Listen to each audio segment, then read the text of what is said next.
जोंनाव उफ्रा बिसायख'थियाथ' जेबो गैया बाव माने इपिपिएल आरो बिपिएफनि गेजेरावनो कन्टेस्टआ जागोन।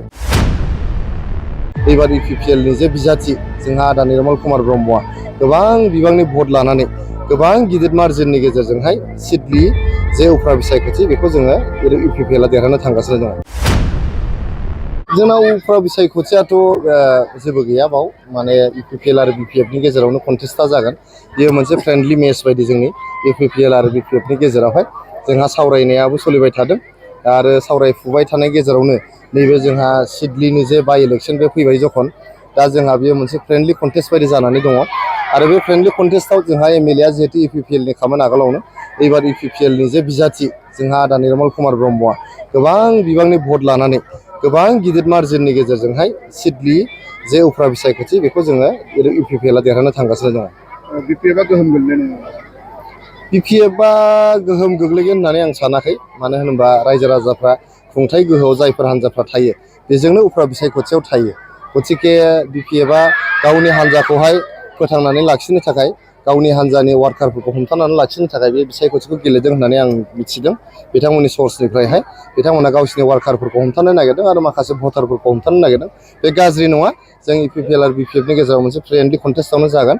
नाथाय इपिपिएल बिजेपि आरो एजिपिनि जे एनडिए केन्डिडेट जोंहा आदा निर्मल कुमार ब्रह्म बियो गोबां हाजार गोबां रोजा भट लानानै जे मार्जिनाव जों देरहानो थांगासिनो दं। जिहेतु इपिपिएल आरो बिपिएफ सावरायनाय खोथाया बेरखांबाय थादों नाथाय हाग्रामा महिलारि बिथाङा बुंदों जे सरकारखौ नागारनानै फैब्लासो सावरायनाया दावखोबाय थागोन होननानै बिथाङा साननैसो सिगां बेथ' आदा हाग्रामा महिलारि सारनि जे बुंनाय बियो एसे ओंथि गैयै जादों।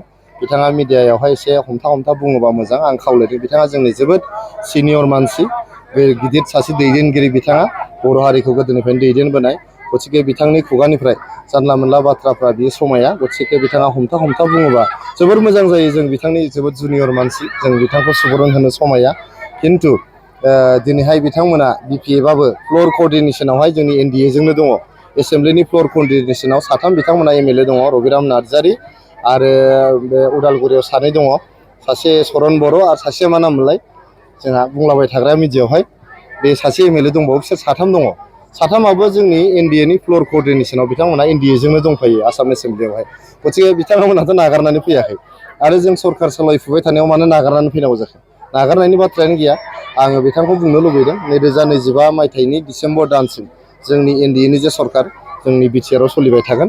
2026 मायथाइसिम आसामनि जे सरकार एनडिएनि सरकार इपिपिएल बिजेपि आरो एजिपिनि सरकार बे सोलिबाय थागोन आरो निउ दिल्लीयावहाय जोंनि जे एनडिएनि सरकार जोंनि इपिपिएलजों मदद होजानाय बिजेपिनि जे सरकार आरो मानगोनां जोंहा नरेन्द्र मदि बिथाङा दैदेननाय जे एनडिए सरकार बियो 2029 मायथाइसिम सोलिबाय थागोन। गतिके बेयाव ओंखारबोनाय बा माबानाय बेफोर जेबो जानाय नङा। जोंनि सावरायनाया जालांबाय थागोन। जोंनि ओनसोलनि जोंनि बड'लेण्ड ओनसोलनि जोंनि बर' माहारिनि ग्रेटार इन्टारेस्टनि थाखाय जोंनि बर' माहारिनि राजखान्थियारि गोजों इयुननि थाखाय सावरायनायाबो थांबाय थागोन। दा सावरायफुनायनि गेजेरावनो नैबे उफ्रा बिसायख'थिया फैदों। उफ्रा बिसायख'थियाव जिहेतु इउपिपिएलआबो आरो बिपिएफआबो मोनसे राजखान्थि हान्जा। राजखान्थि हान्जायाथ' बिसायख'थिखौ गेलेखानांगोन। जेब्लासिम सावरायनाया मोनसे जोबथा थाखोसिम सौहैया अब्लासिम बिसायख'थिखौ गेलेनांगोन राजखान्थि हान्जाया। बेयाव गाज्रि मोनलायनायनि बाथ्रा गैया।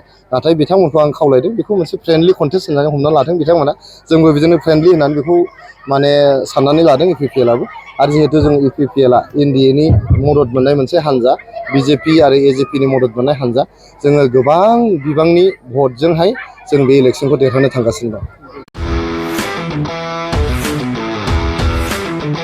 गोजोनथाव खौरां। टिभिएसनि गारि लानो गोसो गुदुं जानाय सुबुंफोरनि थाखाय मोनसे गोजोनथाव खौरां। चिरां जिल्ला बिजनीनि बागुरुम्बा टिभिएस गारि श'रुमा नोंथांमोननि थाखाय दुर्गा फुजानि धामाका अफार लानानै फैदों। बाइक आरो स्कुटि गारि सालायनो मोजां मोनग्रा रायजो राजाफोरनि थाखाय बागुरुम्बा टिभिएस गारि श'रुमा धामाका अफार होना नोंथांमोननि गेजेराव मोनसे मोजां खाबु होगासिनो दं। बिजनी स्टेट बेंकनि साखाथिनि सिआरपिएफ केम्पनि उल्था सोनाब फारसे थानाय बागुरुम्बा टिभिएस श'रुमाव डाउन पेमेन्ट होनानै नोंथाङा टिभिएसनि गारि लानो हागोन। नोंथांमोना बागुरुम्बा टिभिएस श'रुमाव फैनानै नोंथांनि लुबैनाय बायदि टिभिएसनि गारिखौ लांफैनो हागोन। TVSनि गारि सालायनो मोजां मोनग्रा रायजो राजाफोरनि थाखाय बागुरुम्बा TVS श'रुमा बेनि अनगायैबो गोबां मोजां अफार लाबोदों। बेफोर अफारफ्रानो जाबाय जेरै गंनै हेलमेट फ्रि, फुल टिंकि पेट्रल फ्रि एसर गिफ्ट आरो TVS कम्पानिनि गासैबो मडेलनि एक्सचेन्जनि खाबुआ एभेलेबल जागोन। आरोबाव गुबुन मोनसे मोजां खाबुआ जादों फाइनान्स लागिरिफ्रा डाउन पेमेन्ट होनानै खम बेसेनाव TVS कम्पानिनि गारिखौ लानो हागोन। लोगोसे आबुङै मिन्थिनो आरो बुकिं खालामनो थाखाय 7002132259 एबा 8638131734 जानबुं नम्बराव कल खालामना खौरां लानो हागोन।